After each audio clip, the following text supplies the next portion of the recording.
Hello, everybody, and welcome to what undoubtedly will be a very interesting evening, to say the very least. It is Girl MF Michael Fletcher alongside Anthony Floyo and Michael Bullock, awaiting the arrival of Dee Dee Woodson. And guys, we've made it. This winding, crazy, bizarre twists and turns of WrestleMania season, it's finally come to an end. There are no more shows. Tomorrow night will be WrestleMania. Live on the WWE net. Portions of WrestleMania will be live. Not everything.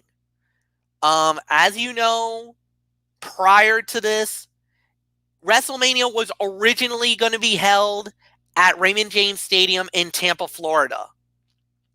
But because of COVID-19, aka the coronavirus, many events has been postponed or canceled.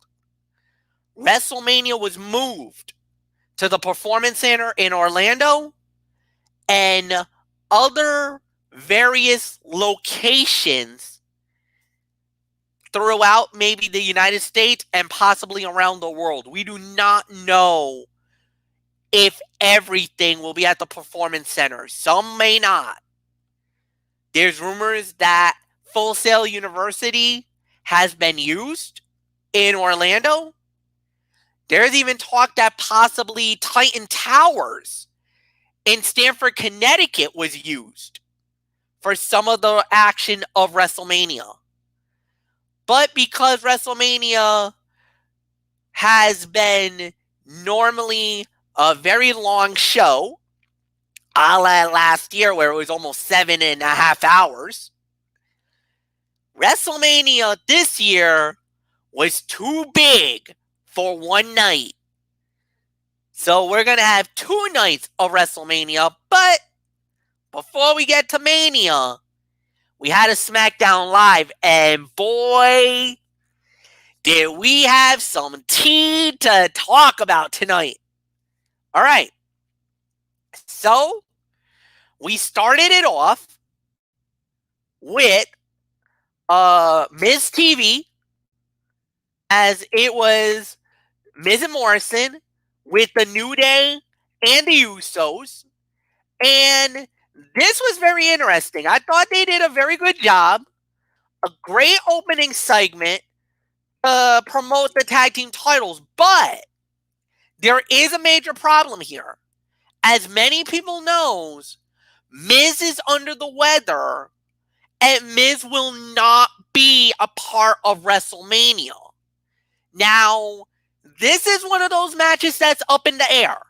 We don't know how this is going to play out, because we don't even know if this match has even been taped yet, let alone if this match has been left on the cutting room floor. We do know high-profile matches were taped. We do know that matches have been done. They are done for WrestleMania. Now, what we don't know is how this is going to look. Now, we know Miz got a lot of backstage heat. A lot of backstage heat. As a matter of fact, so much so that the Miz might be the reason why Roman Reigns is out of WrestleMania. And we'll get to that in just a matter of minutes. Because of the fact that Miz was working under the weather, sick, during the tapings in the Performance Center, Roman Reigns said, nope, I am not doing this. Screw you guys. I'm going home to my wife and kids, and I am not going to be a part of WrestleMania. And a lot of the heat went down on Miz for this. So, Miz might be out. What happens next? Rumors rumors about a one-on-one match. All right, fine.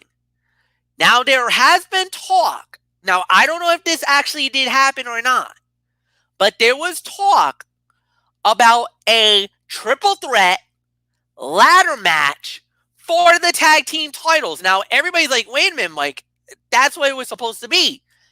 No, listen to this.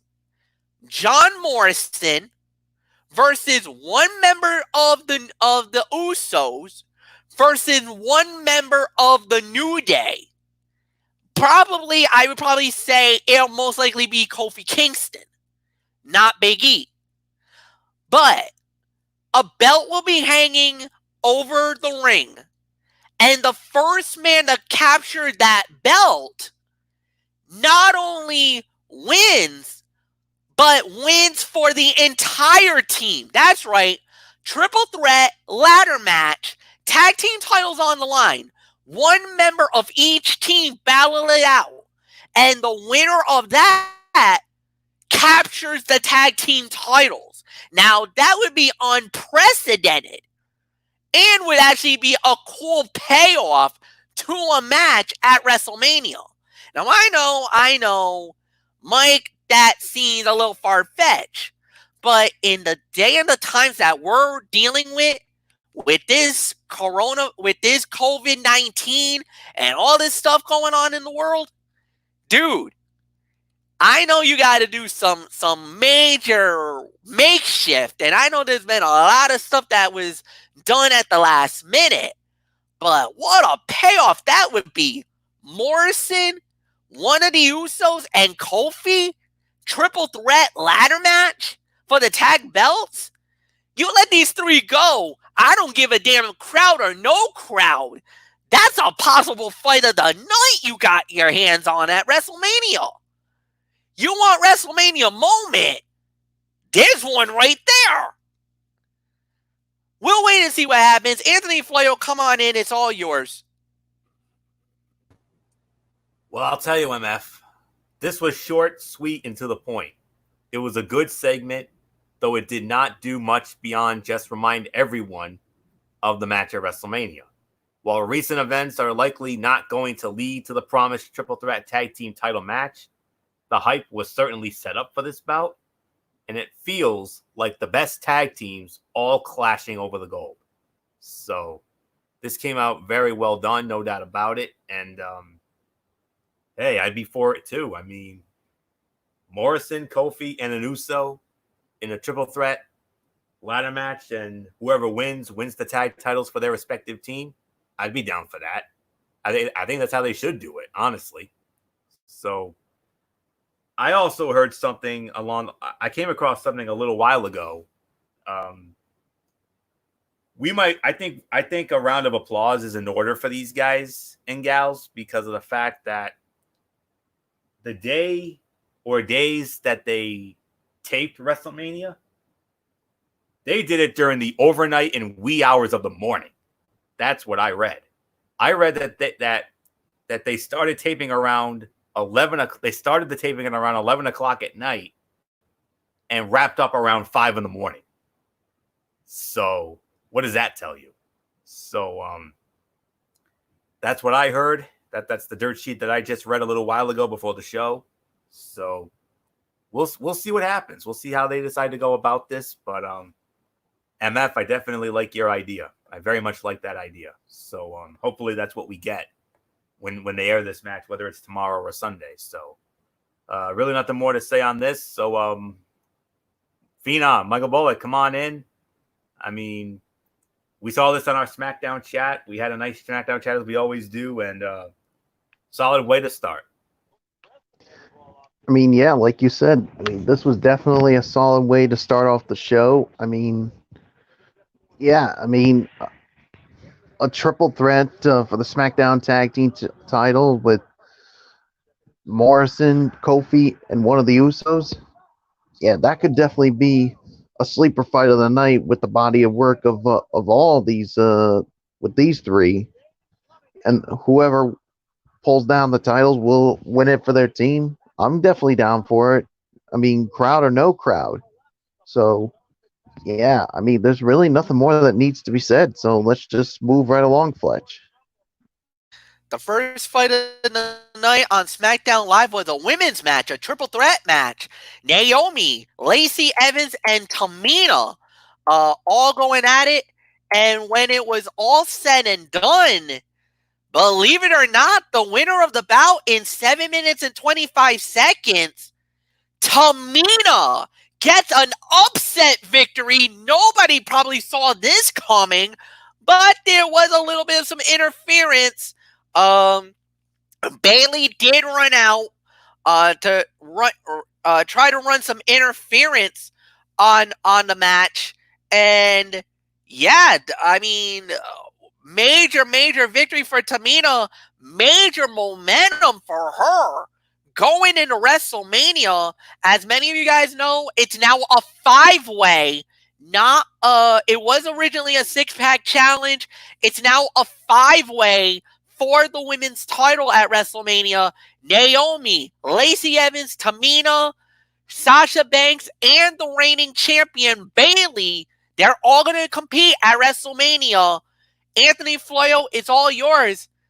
Give it up.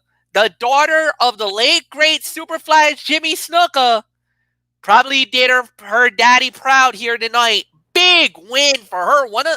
Actually, I could probably call this one of the biggest wins of her career. Oh, absolutely. I mean, you said it. I mean, that's exactly what I would have said if we were doing commentary and I would have done my Jesse Ventura bit. Big win for Tamina. Absolutely. But I'll say like this, given recent history with WWE, this was about as good a match as fans can expect to get from SmackDown. Each woman was used well. Naomi showed off her athleticism.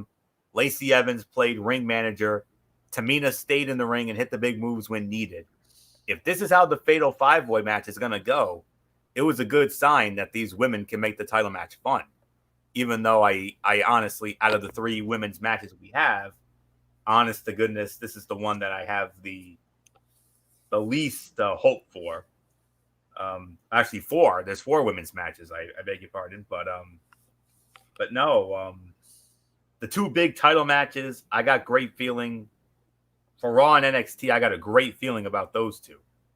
This one, I'm a little unsure, but after the night, maybe I might have a little bit of encouragement for this. So, and then the tag title matchup, the women's tag title match, I'm a little iffy on that one too, but you never know.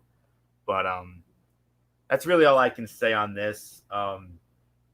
I can give this about maybe 2 to 2.5 for the effort.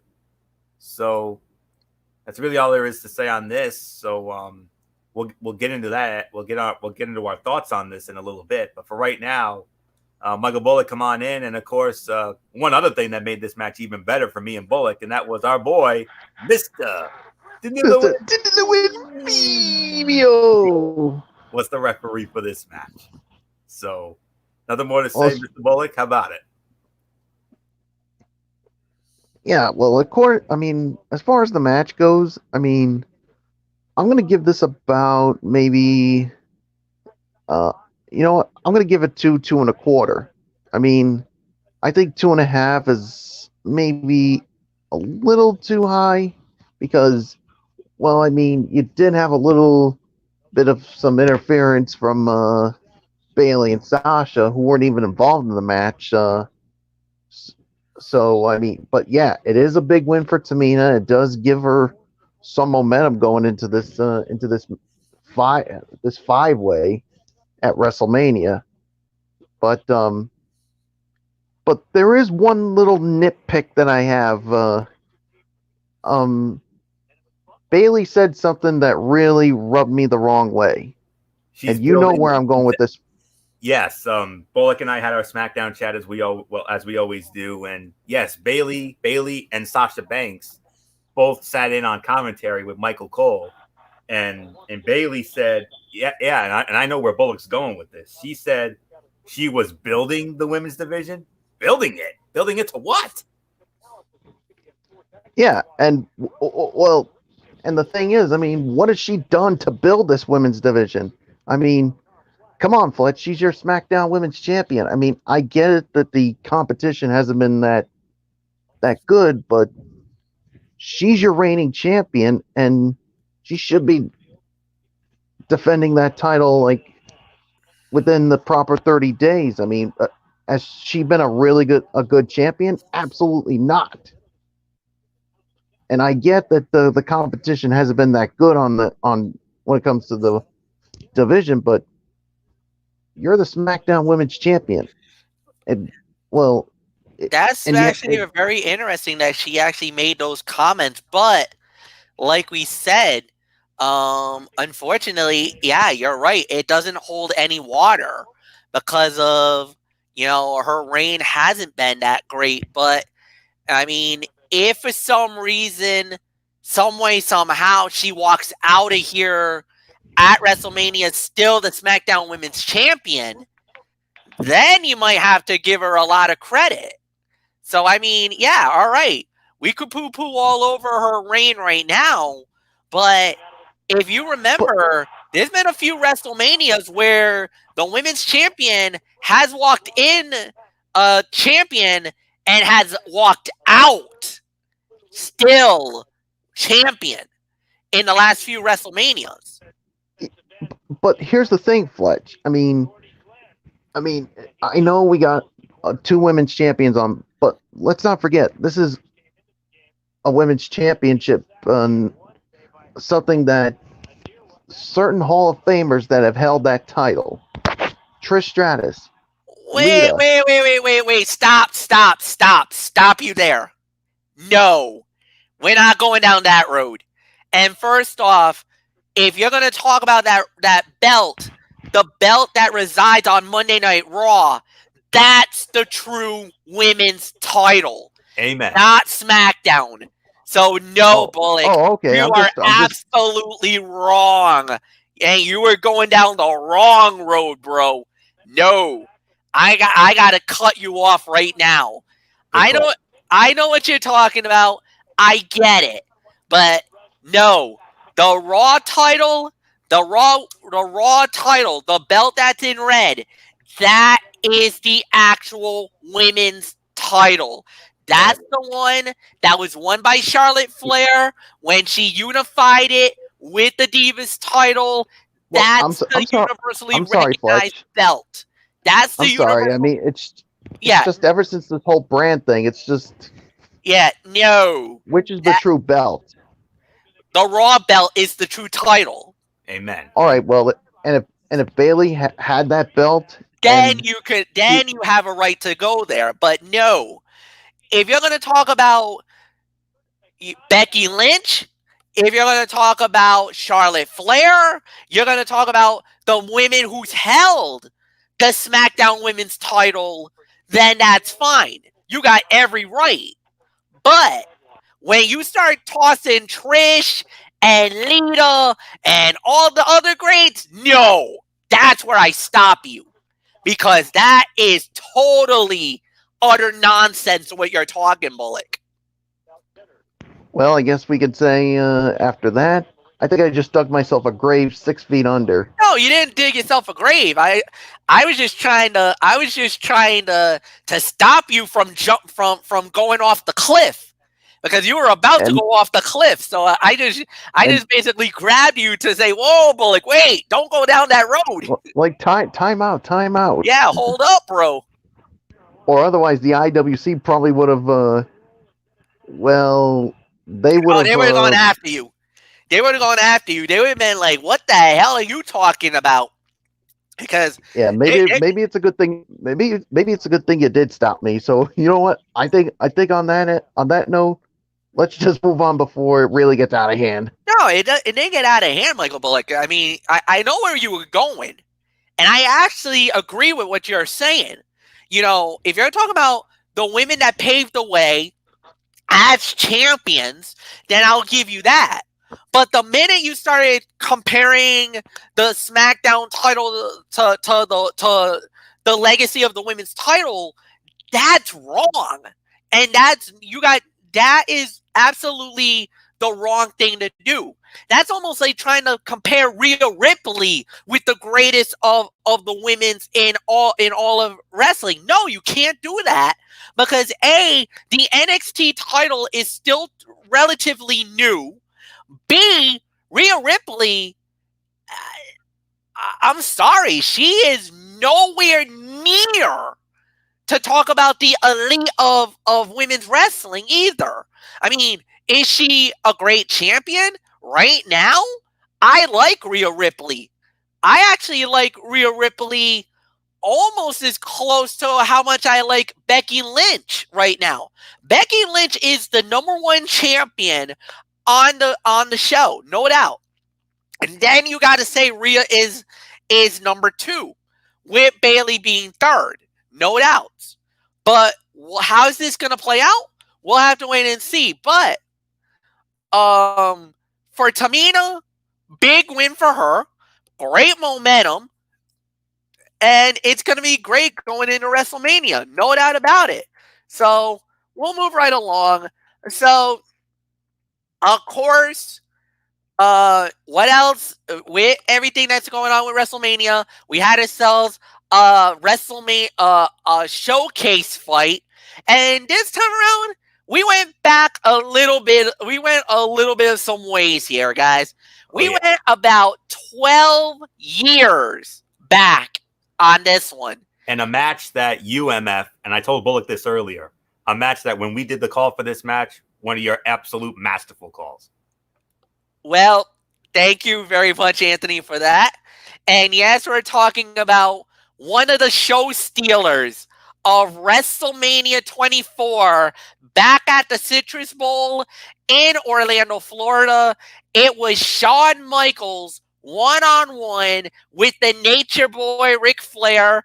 This was the career-threatening match that if Ric Flair lost the match, his WWE career would come to an end. And, well, while we were enjoying the match and enjoying the fight, then we got a bomb that was dropped. Michael Cole comes in, transitioning into breaking news.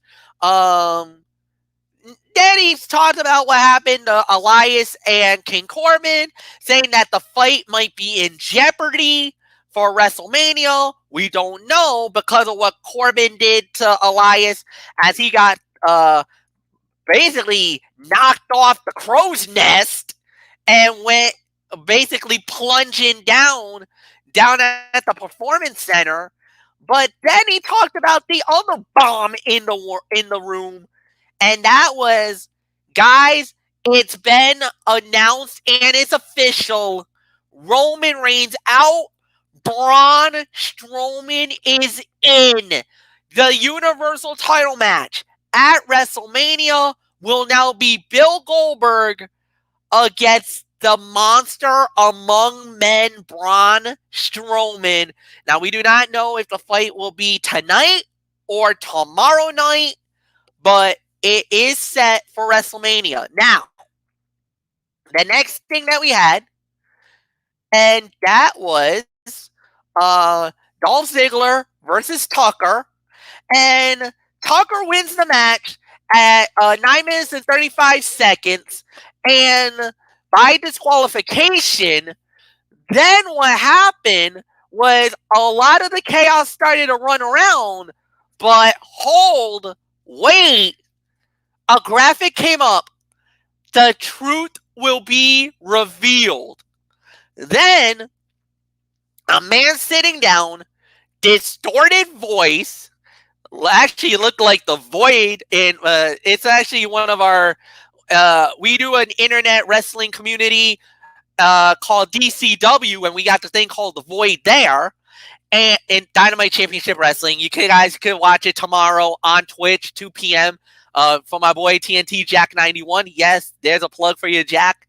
And what happened was, we find out that actually, and here's the shocking thing, believe it or not, all the suspicions that I had that Florio was thinking, it all might be happening. So the truth was revealed. It showed camera, and it was Mandy Rose talking to Sonya, and she was talking about how, that she was actually liking Otis. Mandy Rose was. She was excited about the date, looking forward to it. And, she's like, all right, I'm going to go get ready. Sonya Deville takes Mandy's phone and starts texting. Otis, gets the text, and we already know what happened next. That he was gonna send some stuff. He sent a couple of messages back to her, looking forward. Sonya Deville deletes the messages. That's the what text she was wondering about. Mandy Rose never knew that Otis sent messages to her because Sonya deleted them. Then the other part of it was that, and the other part was footage of Sonya Deville talking to Dolph Ziggler, saying, hyping him up, saying that we both get what we want. Mandy Rose looks at Sonya, and Mandy had enough. Walks out, basically storms out of the PC. Sonya in hot pursuit. Otis chases Ziggler, knocks him down at the top of the rampway. And basically, Otis goes back to check on his buddy, Tucker, who basically got laid out, basically got rammed into the steel steps, a zigzag to the steel steps. That's what led to the DQ finish. Oh my goodness. Well, I don't know how to rank the match. I don't know how we're going to rank the match, Michael Bullock, because it goes to you. But it's all out on the table now. And the match between Otis and Ziggler just got very interesting for WrestleMania. Well, I guess you can say, Fletch, the cat's out of the bag. Oh yeah. Yeah. That cat came lunging out of the bag. It blew out the bag. And MF, I believe you had this one. I did. Thank you. And I gotta give you credit. Give you credit, Fletch. Thank you. Yeah, I mean, you called it. I mean, part of me was still thinking that maybe Mandy had something to do because she was still technically a heel, but you were right on the ball, Fletch, with this whole thing. As far as the match goes, I mean, you said it was 6.5 minutes, right, Fletch? Actually, no, Michael Bullock. It's 9 minutes and 35 seconds. Oh, all right.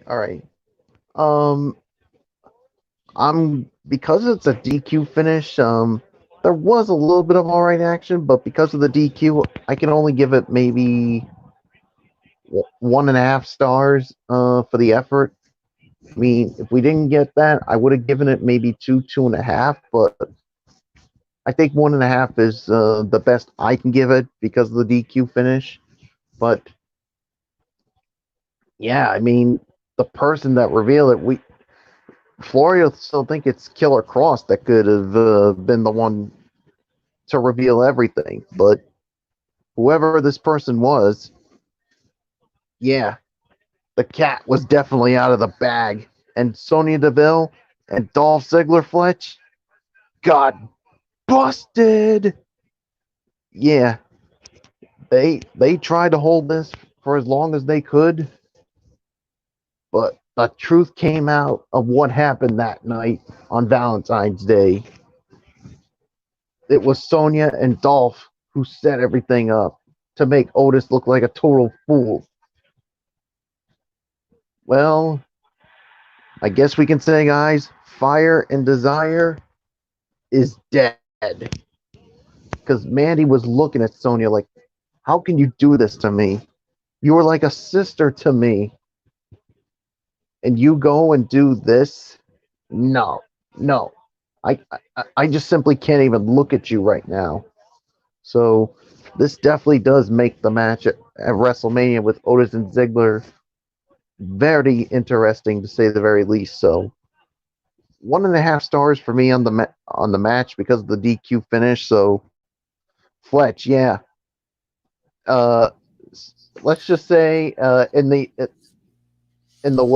one of the old sayings is, well, Dolph, Sonya, you got some explaining to do.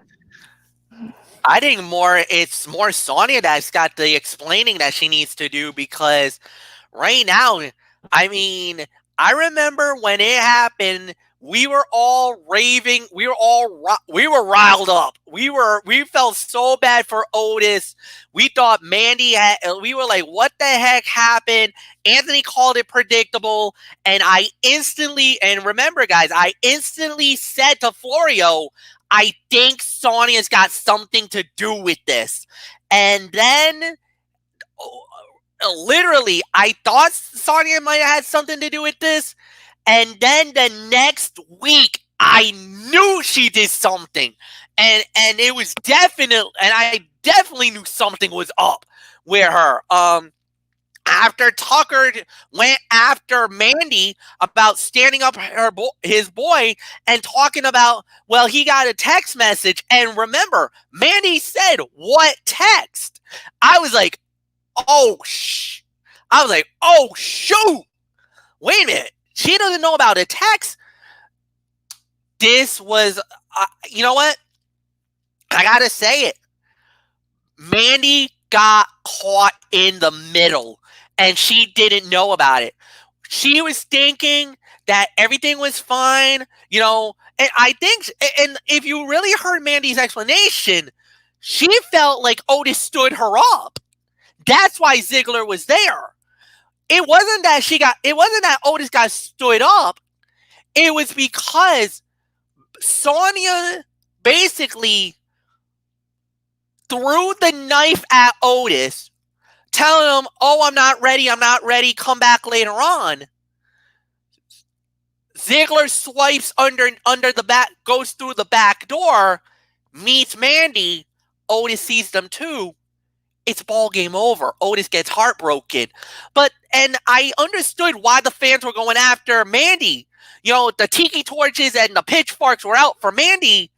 Now I think they're going to rescind, because now you could tell, Mandy was also a victim here. She got baited by Ziggler and Sonya Deville, and poor Mandy, the Golden Goddess, God's greatest creation, basically got left. It was basically played as a pawn in this game. She got had. Yeah, she got had big time. This was a sick game that was played by Sonya Deville and Dolph Ziggler working together. Why? To get Otis out of the way, to make Fire and Desire complete, and to basically bait Mandy away from what was going on with her and Otis, because you could tell there was chemistry. There was definitely something there. But Sonya Deville wanted to snuff that flame out quicker than anything, because she knew that if Mandy goes with heavy machinery, that would be a liability to her, to Sonya, and her success in WWE. So what do? Call in Dolph Ziggler, because Ziggler is basically like, he was interested in Mandy Rose, so we already knew that. That was already established. Kill two birds with one stone. Ziggler with Mandy, she'll be linked to Fire and that will continue to Fire and Desire. But in the back of the mind, you had to think, is there a chance that maybe there was something there between Mandy and Otis? Because there's no way this could have been snuffed out. There's no way this flame could have been put out that quick. Not after that. Well, Valentine's Day gave us all the information we needed. She was actually liking Otis. Now, I'm not going to say she was falling for him, because I don't think it was getting there, but she was liking where it was going. There was definitely a chance that Otis and Mandy could have gotten together on Valentine's. That if that would have worked, who knows where it goes. And to go to Anthony Florio's theory about that we might get the payoff of Mandy and Otis at Mania, Florio, my prediction came true, or my theory was absolutely spot on. I think your theory is about to play out, Florio. You might get, and we all might get, the happy ending that you were thinking a couple of weeks ago at WrestleMania, either tonight or tomorrow. I think it's going to happen now. Absolutely. I couldn't agree more. I mean, once this whole thing started, the light bulb went off in my head. Mania. Something that's going to happen at Mania. And I think we're going to get it there. No doubt about it. We're going to get more into this. We're going to get more into that in just a little bit. Oh, yes. But if as far as the match goes, I give it 2 to 2.25 stars.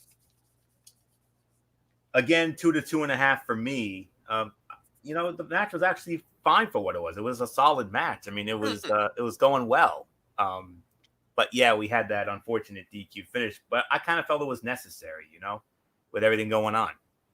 Now, as far as the post-match angle as a whole, a very surprising moment to throw on the show, the last show before WrestleMania. It might have landed more on WrestleMania itself, but it was still an effective segment that revealed everything after several weeks. While the end result was expected, the way it was all revealed was a surprise. While his identity was kept secret, the symbol of the hacker was the same as the light on Mustafa Ali's gloves. It is highly likely he might have been the one behind the reveal, even though I kind of still thought it was Killer Cross, but it could have been Ali. And Mustafa Ali, a very talented performer in need of an opportunity, and a fresh character gives him that needed opportunity, especially given this feels like a role that only emphasizes what makes him unique. But read into that what you will. Take it with a grain of salt, as we always say. So as far as the hacker goes. But after everything that all went down, I'm not at all surprised. I had a feeling it was that way. And whether the match goes down, it's still not midnight yet. So whether it's tomorrow or Sunday, it doesn't matter when the match goes down. But when it does go down, well, I'll get more into that when we do our preview. So because we're going to be previewing the match. So nothing more to say. 2.5 MF. Let's get a move on here. Daniel Bryan 1-on-1 against Shinsuke Nakamura. Daniel Bryan wins the match via disqualification. 12 minutes even. Fight of the night. No doubt about it for me. Fight of the night. Excellent match. Yes, the DQ finish. Cesaro interrupted because Nakamura got caught in the yes lock. But I thought it was a good match. This was a good fight. I liked it. And, it adds a little bit of some momentum as Daniel Bryan and Sami Zayn is going to fight at WrestleMania for the Intercontinental title. So I could give this easily 2.5 to 3 stars. This was an excellent match for me. The fight of the night. Nothing more to say. Anthony, go. A dream match. This is a dream match that we have been wanting. Now, I'll tell you what. Ever since Daniel Bryan got cleared a couple years ago, I said to myself, I pray one day that we get to see him and Nakamura throw down. I want to see it one-on-one. And tonight we finally got it. And boy, did it deliver. Yes, it did. Just imagine if we had a crowd for this. Oh, we would have been talking bigger ratings. Dude, this would have been at least 3.5, 3 3/4 with a crowd. 12 minutes long, and it's only a solid 3. But oh man, if it had a crowd, this probably would have been at least 3.5, 3 3/4. Amen. Absolutely. I couldn't agree with you more on that.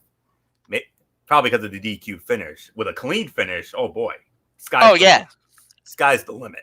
But this was a great preview match for what we can get with Nakamura and Bryan fighting. The two were absolutely motivated to deliver. This is the match. Hey, Shinsuke himself even wanted this match when he first signed. And it showed even in an empty arena. This was great work from two of the best men in WWE when they are motivated.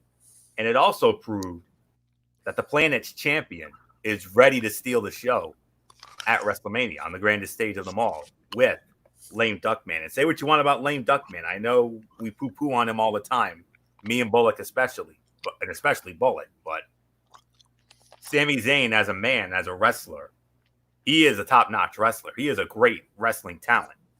But we just don't like the role he's in right now as that obnoxious heel, that obnoxious chicken bleep heel. That's how we feel about him. Hopefully, when we get to the match,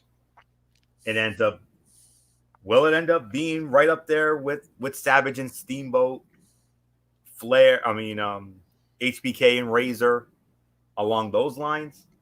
I don't know. I hope so, even though we have the circumstances, but we'll get more into that in a bit. But for right now, I'm actually going to give it a solid 3 stars. I agree with MF. That's the rating I had before MF gave his. So, unfortunate DQ finish, but again, I felt it was necessary. But at the same time, you could have had Bryan go over clean and then do the post-match attack. We would have been talking 3.25, 3.5. But despite that, it's still the fight of the night. It's a 3-star match. And WWE, let me tell you, let Bryan and Nakamura go. When we can have crowds again, when this whole nightmare ends, put these two in front of a crowd, whether it's a small crowd or a big crowd, it doesn't matter. Give us these two again. That's all I can say. So 3 stars for me, Michael Bullock. I mean, we've waited ever since Bryan was cleared. This is the match I wanted to see. It took him 2 years, but we finally got Bryan and Nakamura one-on-one. And even with the nonsense finish, it still delivered. Yeah, I agree with you there. Even with the DQ finish, it's still delivered. Yeah, the 3-star rating for me, I mean, if we had a crowd, it would have been 3.5 to 3 3/4. But yeah, I mean, I think Daniel Bryan we'll let you know who we think's going to win when we do our preview. But yeah, I mean, we could go with that whole booking 101. But yeah, I mean, there's really nothing more to say. I say let's just move right along, Fletch. All right, guys, and the main event segment was John Cena, and it was a promo with the as it was with the Firefly Funhouse, and well, Anthony, this was, as you can tell, John Cena's best promo, and I gotta say it. Every time Cena is here, he knows how to deliver. I think he was the perfect guy to close SmackDown Live and to close the road to WrestleMania. Absolutely. Couldn't agree with you more there, MF. Absolutely. Segment of the night here, no question about it. I mean, and Cena not only cut a promo on The Fiend, he also addressed, the current circumstances right now, the hard times that we're presently going through, that are unfortunately here to stay. And I'll tell you what, I mean, that was the ambassador side of Cena, because we all know Cena is an ambassador. That we know. He's WWE's ambassador. That's all he is. But then when it comes to the Fiend, well, he's not that ambassador. He's the chain gang soldier, ready to fight, like we all are. But long story short, it was another simple and effective segment to hype WrestleMania. Cena cut a signature, impassioned promo about being ready for anything and knowing he could beat Wyatt like he did 6 years ago at WrestleMania 30. The Fiend and his friends then showed the champ he might not be quite ready. While this Firefly Funhouse match will be weird and likely bizarre, WWE deserves some credit for committing to it at all. This has been a well-told, tightly knit story from the start. So, segment of the night for me, we'll address it more in a moment. So, Michael Bullock, a solid but very strange and bizarre way to close it out with the Fiend and Firefly Funhouse, Bray, and all the puppets, including my favorite, Ramblin' Rabbit with the chipmunk voice that I love so much. Yeah, I mean this was definitely a good segment, a good way to close out Friday Night SmackDown and the road to WrestleMania. I mean, Cena being impassioned, that global ambassador that he is. I mean, speaking about not just the match, but what's going on in this world right now, and then the Fiend and the Firefly Funhouse, Bray Wyatt showed up along with his friends. So it's going to be interesting to see how this Firefly Funhouse match goes. So there's really nothing more to say. I say we give our final thoughts on this show. So let's do it. All right, and we're gonna I think it was fine for what it's worth. Anthony, final thoughts. Give me your final thoughts about what you saw on SmackDown. I gotta say, man, for once, SmackDown actually was a good show. Yeah, it was actually better than probably their best show they've had in months. Probably since November when NXT invaded. Yeah. After the Saudi issues back then, but for right now, yeah. There are some that are poo-pooing all over it. I just read one review and he actually gave it a 3 out of 10. I'm like, okay, whatever. But as far as we go, I don't think this was a 3 show at all. I really don't. No, absolutely not. It's way better than a 3. But then again, you can't please everybody. But as far as we go, well, we're not doing ratings because it's empty arena and all that. But this show flew. This show flew by real fast. I mean, this was a perfectly booked show. Yeah, the matches, yeah, we had 2 DQ finishes, but still the matches, even with the DQ finishes, were both still good.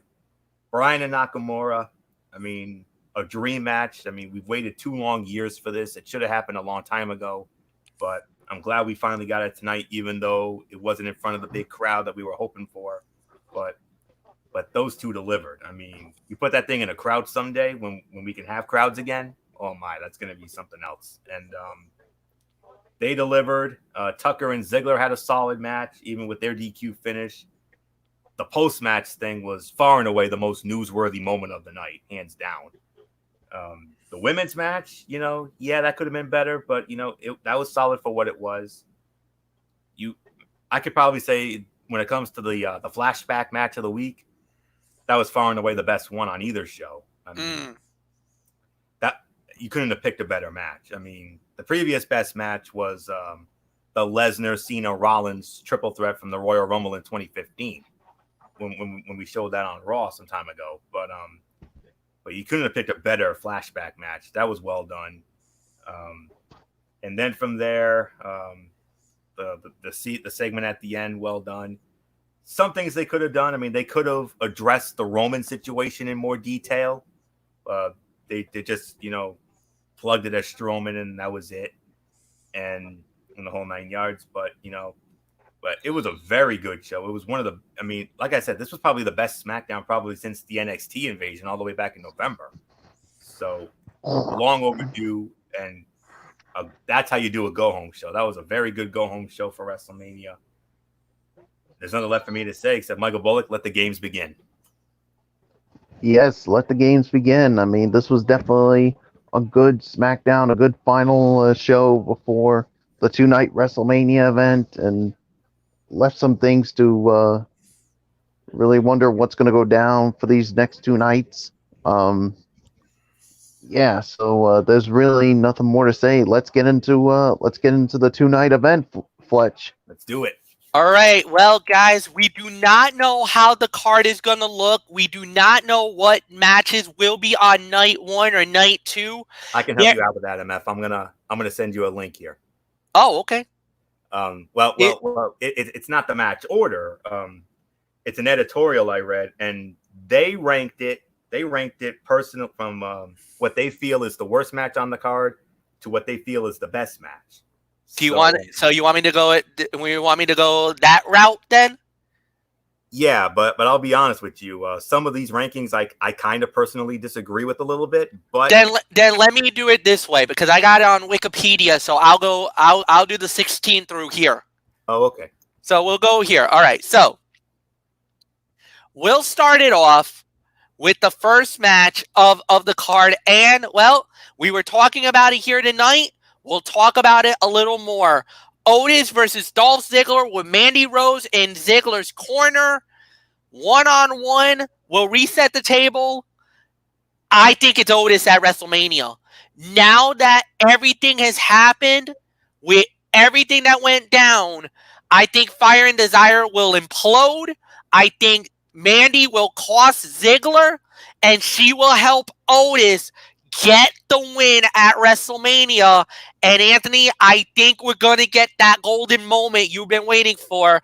I think Mandy will walk off with Otis at WrestleMania. There's no doubts in my mind now. So, Anthony, I'll give it to you. Yep, I 100% agree, MF. It is Otis, absolutely. Don't be surprised if Mandy Rose ends up being the reason why Otis wins. And then we finally get that epic payoff that we should have gotten on Valentine's Day with Mandy and Otis. Maybe finally going out on a date. Maybe even leading into a little bit of a storyline relationship, maybe. Possible? Only time will tell, as the great Asia once sang. So that's all I can say there. So I agree, MF. It's going to be Otis, no doubt about it. And Michael Bullock, the man that we like to call Big Girl Panties, will finally get his. Oh yeah, he's gonna get his comeuppance. Otis is gonna win this match. This is an easy pick here. I mean, yeah, I think Mandy's gonna cost Dolph Ziggler the match, and this is where Fire and Desire is gonna implode. And yeah, I think we're finally gonna get that moment with Otis and Mandy Rose maybe starting a storyline relationship. But yeah, I think that's what's going to go down. Who knows which night it'll be, so nothing more to say. Let's move on, Fletch. All right, we're going to go into the first of the many title matches of WrestleMania. The women's tag team titles on the line. The Kabuki Warriors, Asuka and Kairi Sane, will be teaming up, putting the belts on the line against SmackDown's Alexa Bliss and Nikki Cross, the former champions. So, Anthony, Anthony, it's yours. Does the Kabuki Warriors keep the gold a little while longer, or will history be made at WrestleMania? Are we going to see new tag champs? Very tough to call. I got to be honest with you. And this is technically an interpromotional matchup if you really think about it. It is. Because the Kabuki Warriors, Asuka and Kairi Sane, are exclusive to Monday Night Raw, whereas Alexa Bliss and Nikki Cross are exclusive to Friday Night SmackDown. And this will be a vested interest match for myself and MF.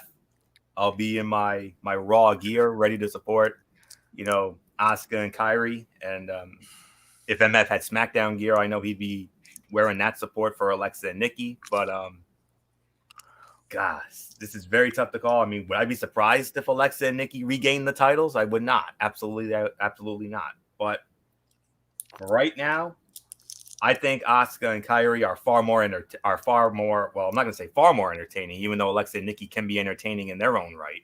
Especially last week when Nikki Cross was giving poor Michael Cole fits on commentary last week. If you saw that match, but oh yeah, Cole was not feeling it. But they are entertaining, Alexa and Nikki. They are, but Asuka and Kairi, especially Asuka, you know how much I've been digging the angry Japanese bit on Raw lately for the last several weeks and months, and oh, the hell with it. I'm a Raw guy. I'm going with my Raw girls, no doubt about it. So if I'm wrong, whatever. So winners and still the WWE Women's Tag Team Champions, Asuka and Kairi Sane, the Kabuki Warriors, and I hope we get some more angry Japanese Asuka tomorrow or Sunday. So if I can get that and a win, double bonus. So nothing more to say. Bullock, I think you're going to be the tiebreaker here because I wouldn't be surprised if MF goes with his SmackDown girls, considering I went with my Raw girls. So who do you agree with? Who would you go with here? Boy, that's a tough one.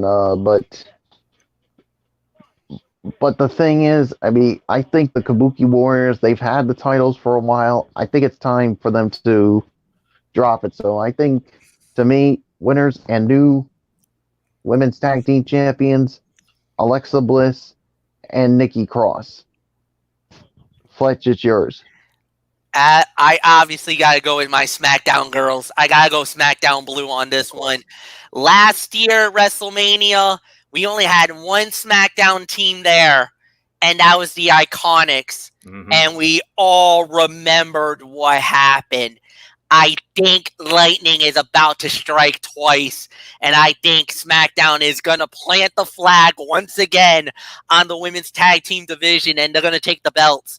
Would I be shocked if Kabuki Warriors win? No, I don't. But I think we're going to have a crowning of a new tag team champions. I think Kabuki get upended, and I think Nikki and Alexa is going to do it again, and I think they're going to get the belts back, and it's going to be another celebration for me. I was chest like cat like grinning when Iconics won. I'll probably be grinning again if Nikki and Alexa wins the belt. So yeah, no doubt about it. I'm gonna go there. Next up, SmackDown Live, and it is the Intercontinental title. Daniel Bryan, one-on-one with Sami Zayn. Michael Bullock, it's all yours.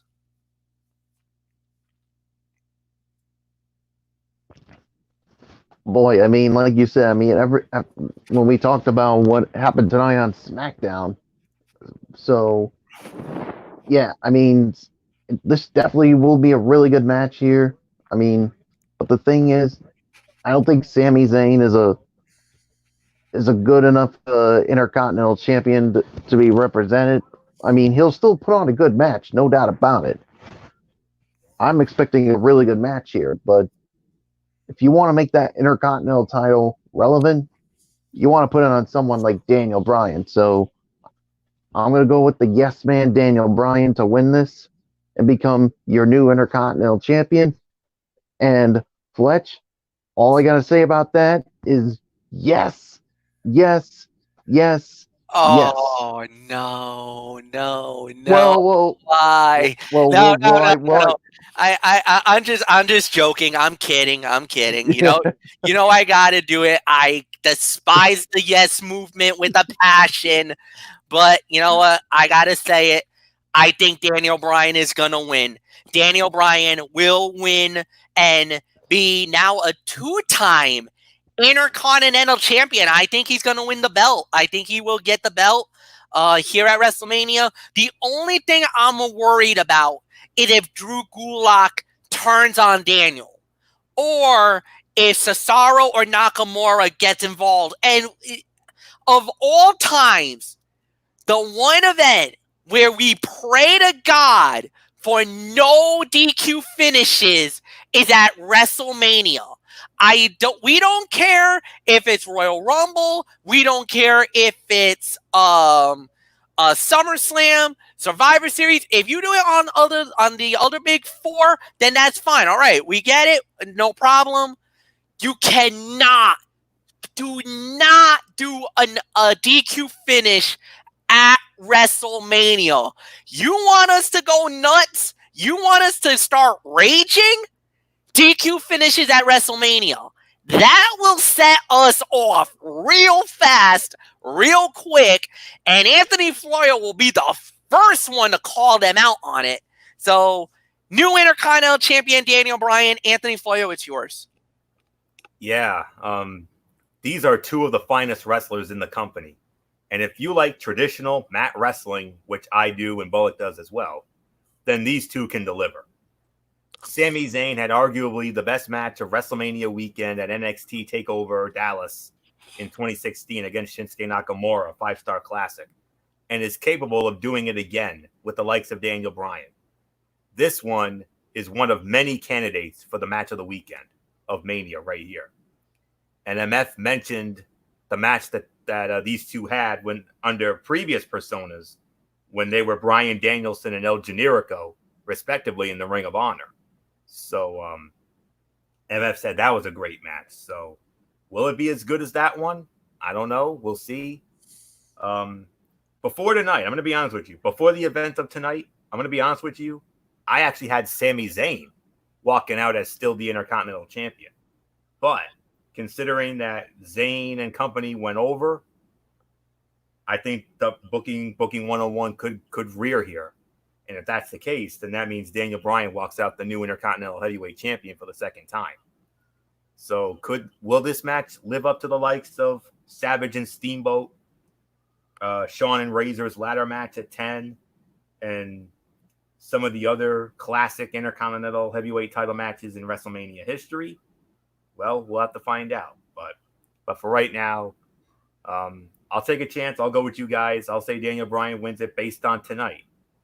But if Sami Zayn wins, I would not be surprised at all. So, but I'm not fully confident, but this is more of a reluctant pick. I mean, believe me, I would love to see it. I would love to see him win the title, but I just don't know if it'll happen, though. I'm a little worried. But reluctantly, I will go with Daniel Bryan as the new Intercontinental Champion, but don't be surprised if Sami steals it. All right. Next up, Elias goes one-on-one with King Corbin. As of now, this match is happening, but with Elias, like I said, as he got dumped off the crow's nest at the Performance Center, that little balcony, by King Corbin with the scepter, it kind of makes us wonder if the match is even going to happen at WrestleMania. This was one that was specially requested by the host of WrestleMania, Rob Gronkowski. But we don't know if this fight's going to happen. But if it does, I lead off here. So I'm gonna go with Elias. I think Elias is going to win the match because I think Mojo or Gronk will show up. And they're going to cost Corbin the fight. This is going to be one of the, I'll probably call it the worst fights of WrestleMania. But I think Elias is going to win the match. I think they're going to give Elias the win, a win here at WrestleMania. Even though last year he got completely and utterly humiliated by the Doctor of Thugonomics, John Cena. Word Life John Cena showed up. We all know how that played out. One of the big highlights of last year's WrestleMania. So, Anthony, it's yours. I got Elias winning. Yeah, I got Elias as well. I mean, Corbin had his moment last year when he retired Kurt Angle, which I'm still fuming about to this day. But I think a lot of us are. But still, Elias hasn't really had that big WrestleMania moment yet. I mean, yeah, a win over Corbin doesn't exactly scream WrestleMania moment, but at the same time, I think Elias is due for a win here, especially after the big fall he took a week ago. So I wouldn't be surprised if Gronk and or Mojo would get involved here. But there's no question about it. Out of all the matches on this card, this is to me the worst fight of the night on either side. So this has dud written all over it. It's a match I really have no desire to see, but I am going to go with Elias to win. Nothing more to say. Michael Bullock, your thoughts? Yeah, I'm going to go with Elias too. I'm not going to waste any more time on it. Let's just move on. All right, we'll move on to Aleister Black versus Bobby Lashley. A match on Monday Night Raw. Anthony Florio. This one was kind of thrown together last minute. I think this was supposed to have been Rusev versus Lashley, but Rusev is not going to be at WrestleMania. Aleister Black goes in. This is one of those where you could say this probably was the reason. This was probably because of COVID-19. Yeah. That this match is happening at Mania. Yeah, like I said on Ridiculously Raw a couple weeks ago, when we heard about this match, I said talk about a randomly thrown together match. I mean, my goodness, no build whatsoever. But toss of the coin. I'm gonna go with the younger. I'm gonna go with the younger talent, the more deserving talent, the one who I think deserves the win more, and that is Aleister Black. I still think Aleister Black has a bright future, even though he hasn't really done anything really huge right now. But if you're gonna have us take Aleister Black seriously, like we did in NXT, he needs to win big matches, and it starts here. So I'm gonna go with Aleister Black. So there's nothing more to say. So Michael Bullock, the Aleister Black theme song, you know that little part that you do? Hit me with that one time. You know you wanna. Do you really want me to? Well, I'm just saying because when we have our Raw chats, whenever Aleister Black comes out, Bullock does that little thing on the entrance music that I love so much. But are you talking about the? Oh yeah. Oh, okay, that part. Yeah, okay. Perfect. Yeah, that one.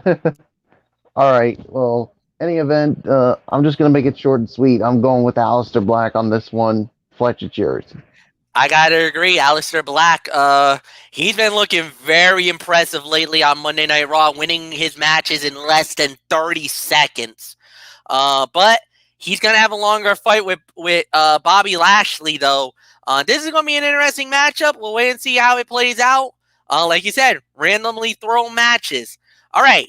Next up, we have the Raw Tag Team titles on the line, as it's the Street Profits going up against Angel Garza and Austin Theory. Yeah, you heard me right. Austin Theory of NXT, because Andrade was original. Now, this was a lot of problems. Okay, first off, Raw Tag Team titles was supposed to be AOP versus Street Profits. AOP, one of the members of AOP got hurt. They're out. Then they were going to do Rey Mysterio versus Andrade. Rey pulled out of the fight, self-quarantine and everything else that was going on that realm. Then we were going to have Angel Garza and Andrade versus Street Profits. Well, unfortunately, last Monday night, a couple of Monday nights ago, Andrade got hurt, injured his ribs, a botched moment that happened when he was fighting with Cedric Alexander. So it's a minor injury, but as for precautionary, Andrade is out of WrestleMania. Angel Garza now goes in, and Austin Theory of NXT goes in. He teams up with Angel Garza. Oh boy, Mike Bullock. This one had a lot of plot holes, but we do have a title fight. Yeah, we do have a title fight. It is going to go down, but I think in the end, I'm going to go with the Street Profits to regain the tag team, to retain the tag team titles. Because, I mean, don't get me wrong. Angel Garza and Austin Theory will put up a good fight, but I just think with everything that's going on with them, I mean, it just doesn't make sense to put the titles on them. So, yeah, so to me, uh, there's really nothing more to say. Street Profits retain. Fletch, it's yours. Yeah, I totally agree. No doubt about it. You know what? I gotta say, I'm really loving Dawkins and Angelo Dawkins and Montez Ford. They've really been winning me over on Monday Night Raw. No doubt about it. These are guys I would love to have on SmackDown Live if we can get them. But I know Florio was like, nope, not a chance. They're my champions. You're not getting them anytime soon, Fletcher. So, but I would go with them. I would want them to win. But I will say this. I think the Street Profits will win it. And I think my boy Montez Ford will once again be channeling the Ultimate Warrior, shaking on the ropes for another Street Profits win. This time, a WrestleMania Warrior shake on that one. Let's go. Nothing more to say. Florio, go. Yes, I mean, you're absolutely right. The only way you'll get the Street Profits is if they lose the Raw Tag Team Championship, and if they ever decide to do a Superstar Shakeup or a draft, then that's the only way you'll get them. But for right now, it's going to be the Street Profits. They're going to retain the Raw Tag Team Championships. If it had been AOP, they would have been done. AOP would have gone over, I think. But a randomly thrown together team of Angel Garza and Austin Theory, I mean, big ups to Austin Theory. I mean, what a big moment for him. Big spotlight moment for him. But I don't see it. So, yes, Montez Ford will channel his inner Ultimate Warrior with the rope shaking. He'll tweet on Twitter like he does every day. God is good. I love it when he does it. So that's all there is to say on that. So winners and still the Raw Tag Team Champions, Montez Ford, Angelo Dawkins, the Street Profits. Get your Red Solo cups ready. Move on. And get ready to feel some smoke too. All right, guys. All right. Well, like we said, it is a triple threat ladder match for the SmackDown Tag Team titles, but this has not been altered at all. So we're just gonna take it at face value. You know this will definitely change. Miz and Morrison versus New Day versus Usos. This is going to be a great match. There's no doubt about it. Because the Miz and Morrison's got so much heat right now, I think they're going to lose the belts. But I'm going to go with the New Day to win the belts back.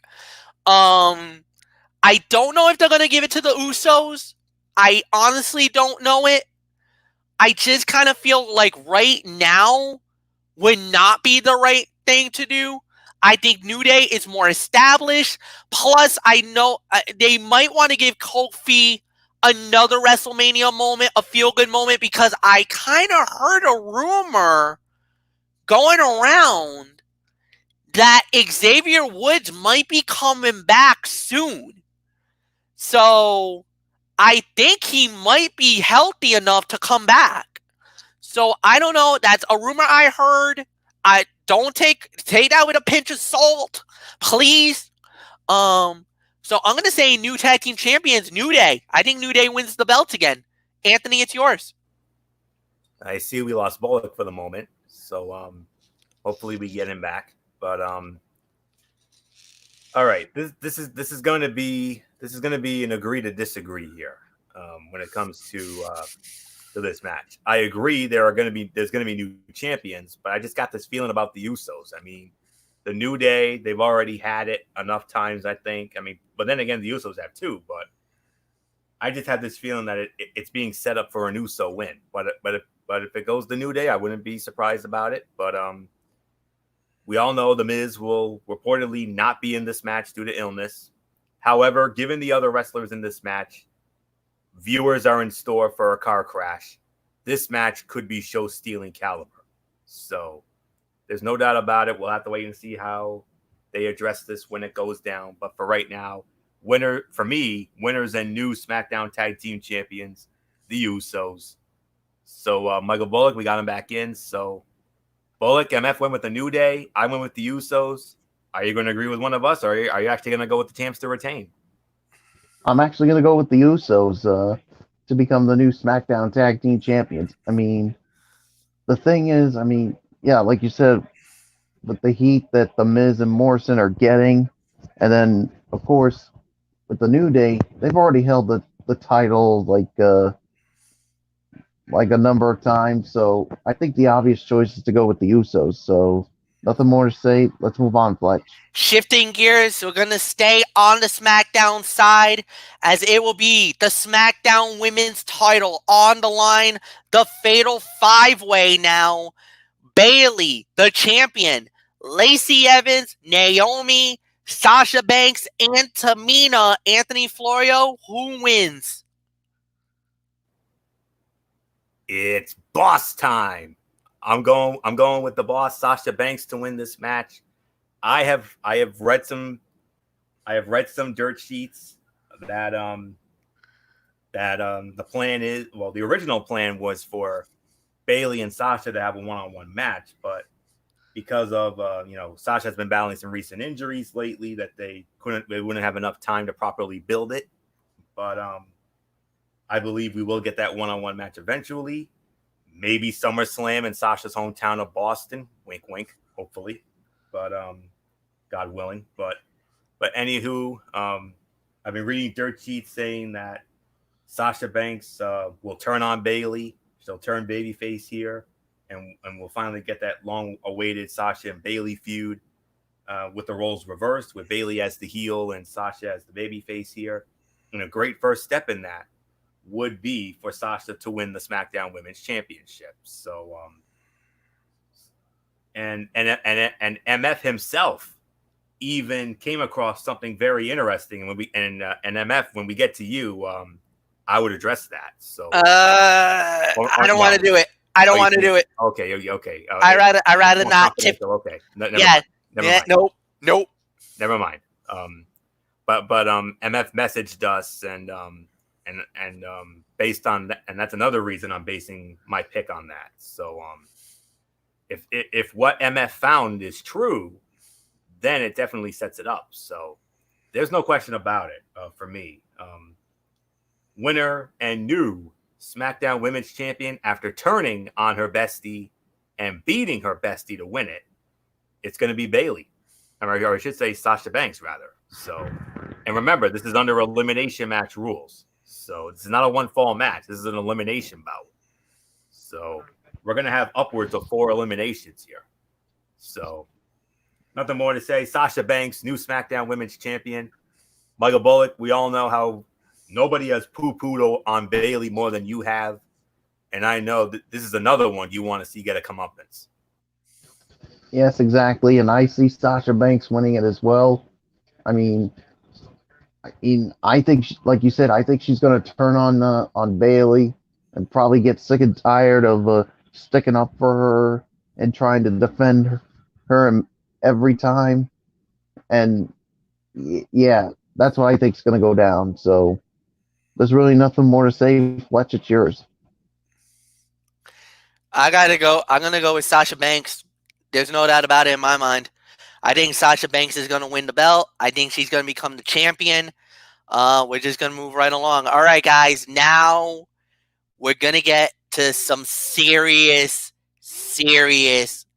fights at WrestleMania. Boneyard match. 1-on-1. The Undertaker versus AJ Styles. Michael Bullock, it's only fitting you lead off.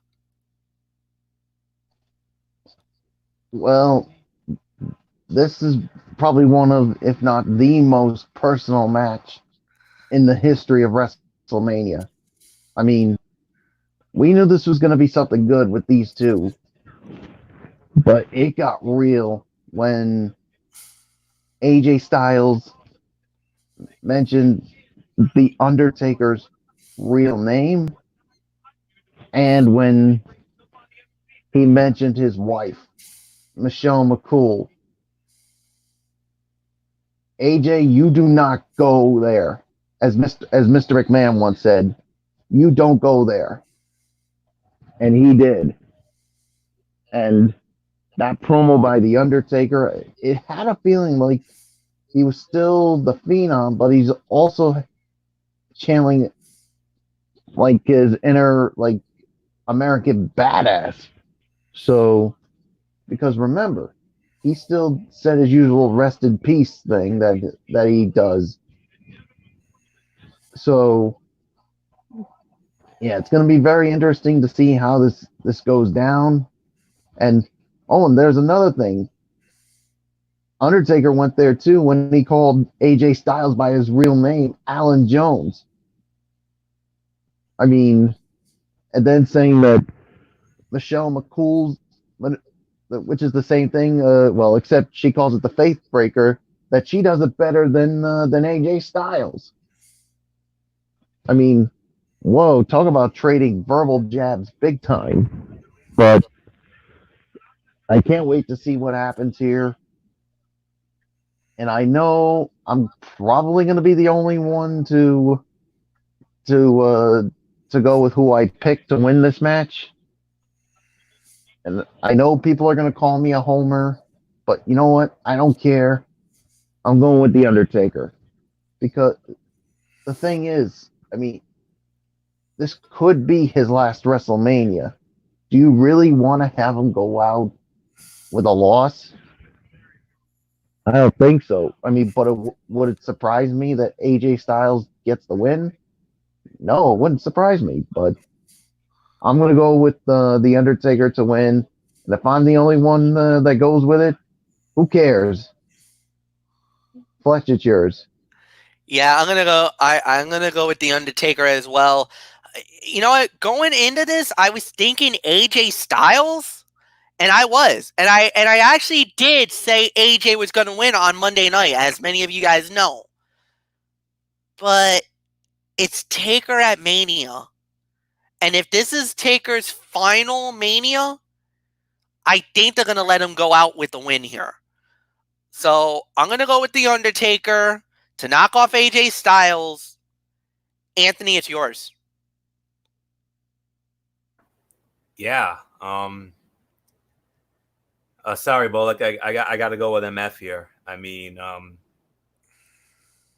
here's the thing. I mean, since this whole thing started at the Super Showdown, when the Undertaker buried AJ and walked out with that 2-weight trophy, ever since then it's been all Undertaker in this feud. I have not recalled a moment when the Phenomenal One actually got over on the Dead Man. I haven't seen it. He hasn't. No. Booking 101. And here's the thing. Here's a backstory. The Undertaker personally handpicked AJ Styles for this match because he feels that AJ Styles, as all of us do, is the modern day Shawn Michaels. And there's no question about that. And that's why Taker personally picked AJ to be his opponent this year at WrestleMania. And imagine if this had a crowd, and imagine if this was a regular match, this could have been something really special. But who knows? This could be special. You never know. But file this one under the matches we never thought we wanted to see column. When these two wrestlers first encountered each other in Saudi Arabia, it didn't really feel like anything significant. All of a sudden, Styles is dragging Taker's wife, Michelle McCool, in the storyline. Styles is using Undertaker's real name, Mark Calloway, in promos, all the while insinuating Undertaker should be long past retired. Somehow, it all culminates in a boneyard match, which I personally can assume is a Vince McMahon term, a PG term for a graveyard or cemetery match. I think this match should actually be pretty good. It'll be a welcome break from standard matches inside the Empty Performance Center and wherever else.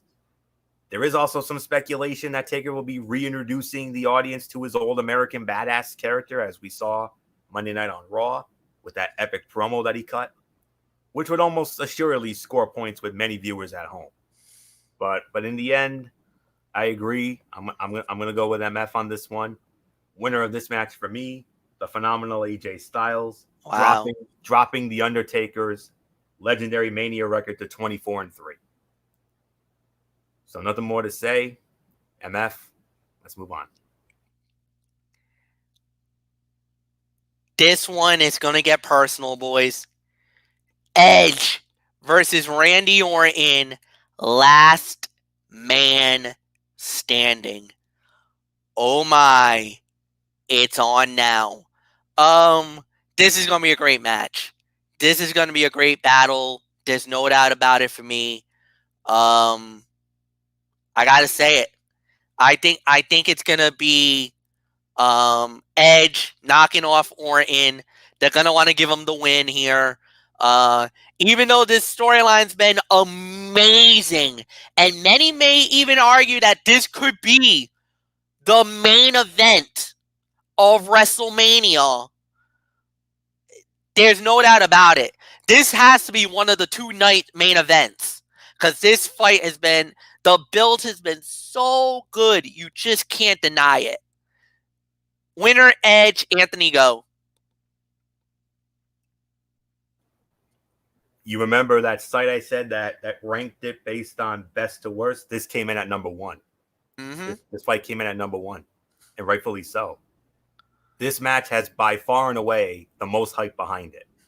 Edge returned to the ring following a 9-year retirement due to a severe neck injury at the Royal Rumble. His homecoming in WWE has been so incredibly well received. Fans missed Edge, wrestlers missed Edge, we all missed Edge.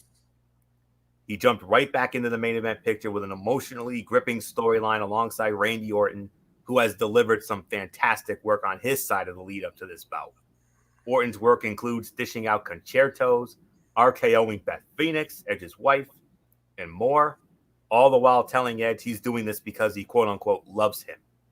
Randy is apparently doing this to save Edge from further injuring himself, thus causing emotional damage to his wife and daughters. This storyline is fantastic, the wrestlers are exceptional, and the match should be show-stealing. I'm even going to go as far as to say this is going to be the fight of the night for my book. This has the potential to be a 5-star classic, and it could go down as maybe the greatest last man standing match in history, if all goes well. But MF, I'm with you. Winner of this match, there's no other way to do it. The rated R superstar, Edge. Bullock, are we going to make it unanimous? I'm sure we are. Yes, I'm gonna make it unanimous and go with the rated R superstar Edge to win this. So, yeah, there's really nothing more to say. Let's move on. We're going to shift gears to a fight on Monday Night Raw. Kevin Owens one-on-one with Seth Rollins. Anthony, you guys see this one firsthand on Monday Night Raw. What a battle this is going to be, man. Owens, Rollins, is KO going to get a WrestleMania moment? Or will the Monday Night Messiah become the WrestleMania Messiah? One more time. Well, break it down. Seth Rollins, obviously, he has had his fair share of WrestleMania moments. Two wins with the Shield at 29 and 30. 31, of course, cashing in Money in the Bank, winning the WWE Championship. Even though several hours before he was on the receiving end of the sickest RKO of Randy Orton. But let me see.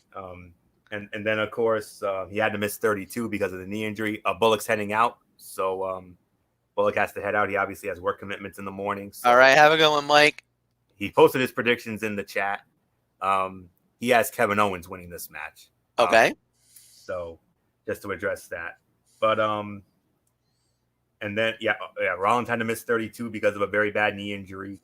33, he slayed the King, Triple H. We all know that. That was awesome. 34, he won the Intercontinental Heavyweight Championship, and then last year only beat Brock Lesnar and won the Universal Championship in the first match of the night on the main card. Go figure. And go figure, that wouldn't be the only time he beat Lesnar. He beat him again a second time in the SummerSlam in what was a far better match. But Kevin Owens, he's only had one real WrestleMania moment, and that was at 33 when he won the United States Heavyweight Championship from Le Champion, Chris Jericho. But other than that, Owens has had no moments whatsoever. 32, lost the IC title in that ladder match to Zack Ryder. 34, him and Sami Zayn lost to Daniel Bryan and Shane O'Mac. And I don't even think he was even on the card last year. So he's due for a WrestleMania moment, no doubt about it. There is nothing on the line in this match other than pride. That's not going to stop it from being a possible show stealer. Seth Rollins has touted his WrestleMania track record in the lead up to this bout, and rightfully so. Rollins seems to always bring it on WWE's biggest day of the year. And this year, empty arena or not, should be no exception. Meanwhile, Kevin Owens has a chance to make his own moment with a performance that wrestling fans know he's capable of. Rollins is the perfect guy to help Owens achieve that moment. This one should be fun. No doubt about it. I 100% agree with Michael Bullock, winner of this match, and finally getting a long overdue WrestleMania moment. KO, Kevin Owens, KO Mania 5. Nothing more to say. MF, are we going to make it unanimous? Agreed. Kevin Owens. I think he's going to get his WrestleMania moment, no doubt about it. So this actually now works out better. So the next fight we were going to talk about, Anthony, was going to be John Cena versus Bray Wyatt and the Firefly Funhouse match. So, Anthony, you lead off on this. Yeah. I do want to get one quick little nitpick off my chest. The Fiend had no business losing the Universal Championship. No business. But I just wanted to get that off my chest. Okay. However, I am happy with this match at Mania. It is a great opportunity for Wyatt to get a win back over Cena, avenging his loss to Cena at WrestleMania 30. Their match on that night has carried the bulk of the storytelling leading into this meeting, and with good reason. Fans were perplexed as to how Wyatt could have lost in their first Mania encounters. It looked like Wyatt had all the momentum behind him, while Cena looked to be making his way towards being a part-time guy. This is a great opportunity for the Fiend to right what he has perceived to be a wrong, and for Cena to continue to help pass the torch as his career winds down. Only one way for this to go. Winner of the match, The Fiend, Bray Wyatt. And Michael Bullock has The Fiend as well. MF? I'm going to go with The Fiend, Bray Wyatt as well. I think this is the moment he gets it. There's no doubt about it in my mind. I don't think there's any other arguments for me on this one. We're just going to move right along.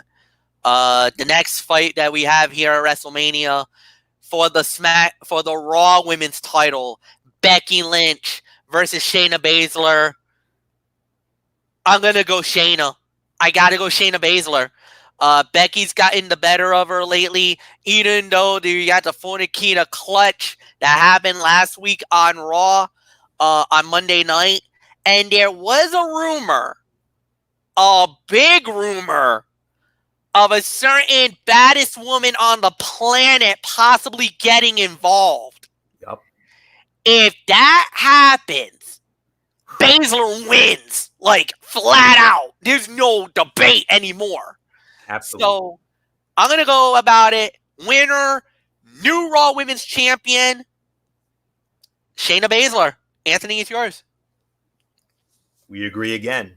And so does Michael Bullock. Michael Bullock has Shayna Baszler. I have her as well. Shayna Baszler is still being introduced to the main roster audience after what I consider the most dominant run as NXT Women's Champion, even more so than Asuka. Yes, I said that.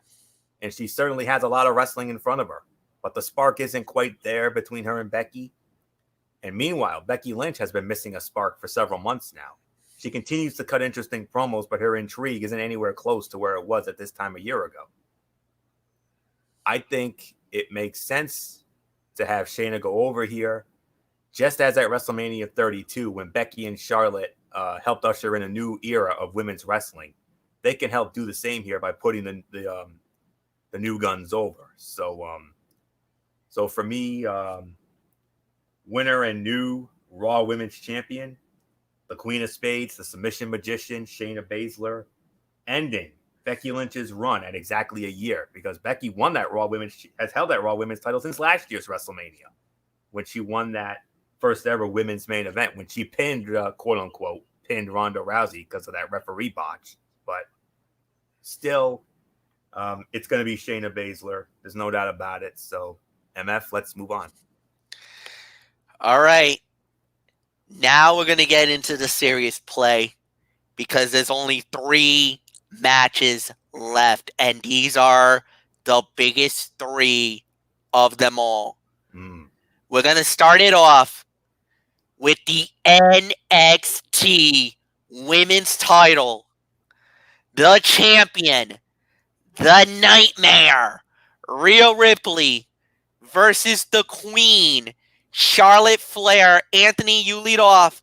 Will the Queen ascend the throne again of the NXT Women's Division, or are we about to walk into the era of the brutality of the Nightmare, Rhea Ripley?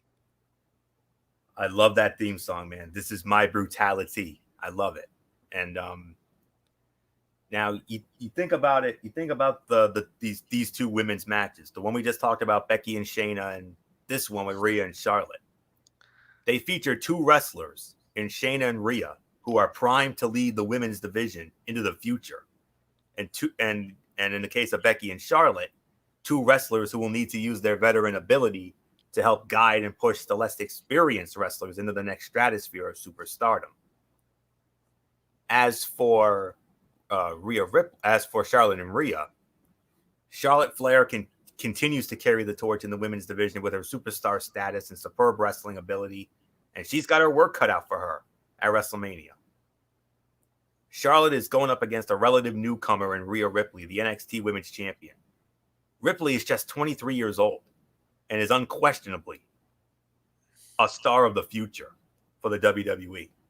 So it's not out of the question to think that she'll handle herself just fine, but it's a different task at WrestleMania. And I think Charlotte was inserted into this as a way to really get Rhea over, even though I thought she already was, especially that 72-hour stretch, the best 72-hour stretch any performer could ever have. Rhea pinned Charlotte Flair in a triple threat match, on the final Smackdown before Survivor Series.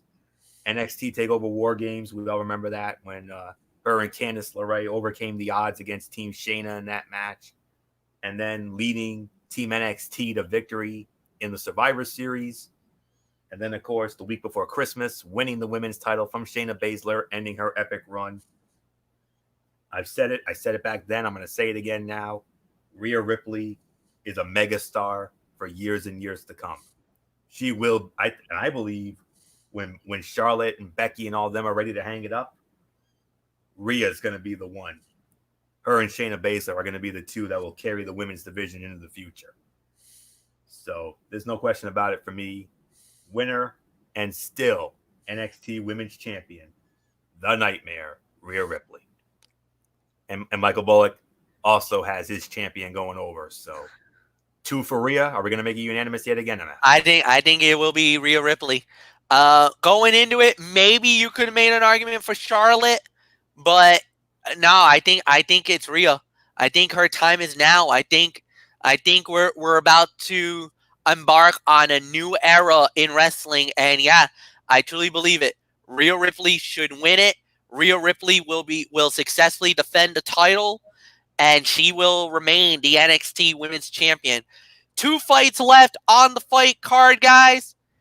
I'm going to lead this one off as it is the WWE Universal title on the line.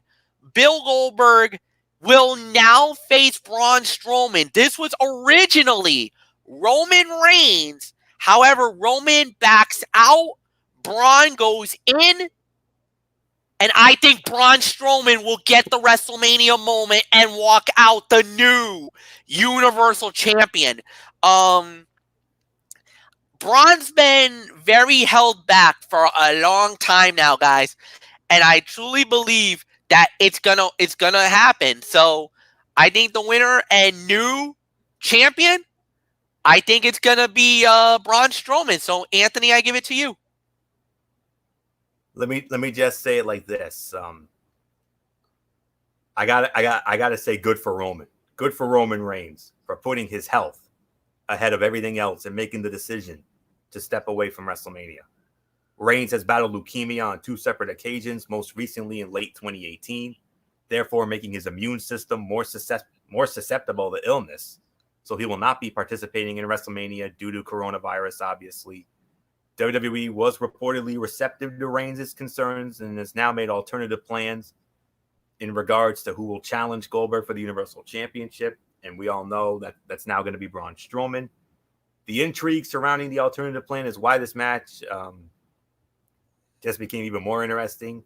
Had this scenario not come into play, with Reigns, if it had been Roman and Goldberg, I don't know if fans were really too interested in seeing. But anyways, Strowman, for the longest time, for the last couple of years, especially when it was on Raw, back when the Universal Championship was exclusive to Monday Night Raw, Bullock and I had made several calls for Braun Strowman to win the title, and we thought he was going to finally get that moment in Saudi Arabia against Brock Lesnar, but that did not happen, unfortunately. But he's had a couple of shots at it. Unfortunately, he lost all times, and then there was one no contest. But I think he is due here. Goldberg was going to lose, even if Roman was in this match, it would have been Roman. But I said Roman and Goldberg never needed the title, and if you can still do Roman and Goldberg, you can still have the match. Maybe have it at SummerSlam if this whole nonsense is over by then, which I pray to God it is. But if you do that, that's a big time main event for SummerSlam in Boston. That would be epic if you get it. But I'm with you, MF. I think this is the time. I can't think of a better time and a better place to do it. Strowman's only had one WrestleMania moment, and that was last year, winning the Andre the Giant Battle Royal, eliminating 2 Ham-and-Eggers from Saturday Night Live to end it. So he deserves a payoff after that.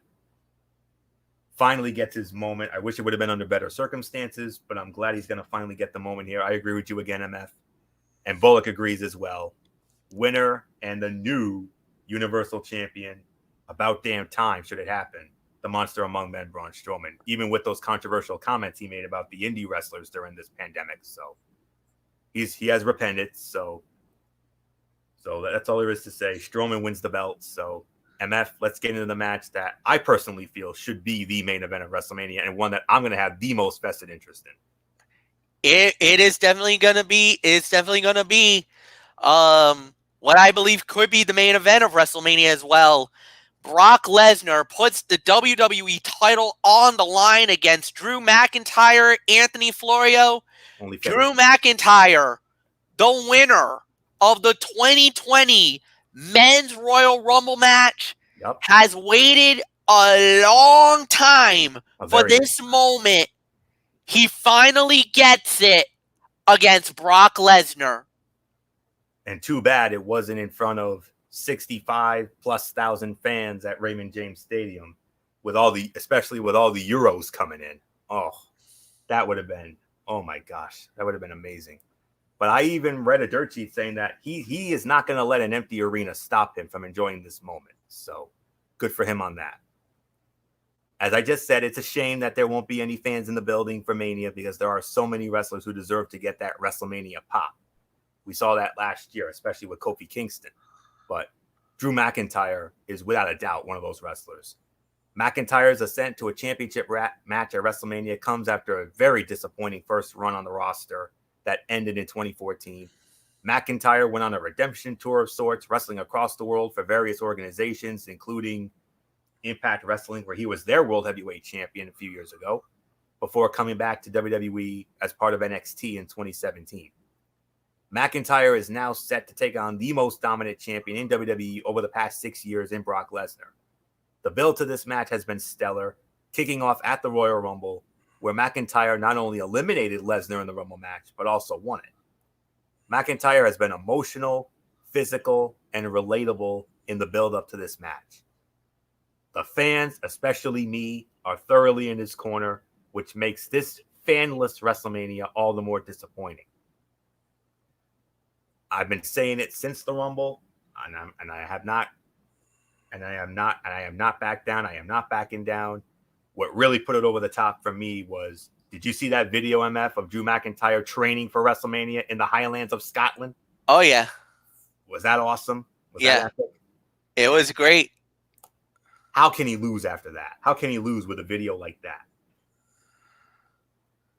Drew McIntyre wins, ushering in a new era of champions in WWE. Yes, the win will lose quite a bit of its luster without the rabid fans there to celebrate, but I don't give a damn. The minute this all went down at the Rumble, I had it, and all these weeks later, I'm sure as hell not backing down. Winner and new WWE champion, just as deserving as Braun Strowman, the Scottish psychopath, Drew McIntyre. Bullock agrees. He has Drew McIntyre as the new WWE champion. MF, the WWE championship, I believe, has changed hands 22 or 23 times at Mania, more than any other title. I think we're in for another moment here. I think so too. I think Drew McIntyre will win the match. I think Drew McIntyre will become the undisputed WWE champion. And it's going to be a great moment, to say the very least. All right. So, with that said, we're done. We'll be back here tomorrow night at 10:30 Eastern to recap night 1 of WrestleMania. So for Anthony Florio, for Michael Bullock, I'm Good Old MF Michael Fletcher. Thank you so much for watching. And as always, guys, we will see you guys tomorrow night. So long for now.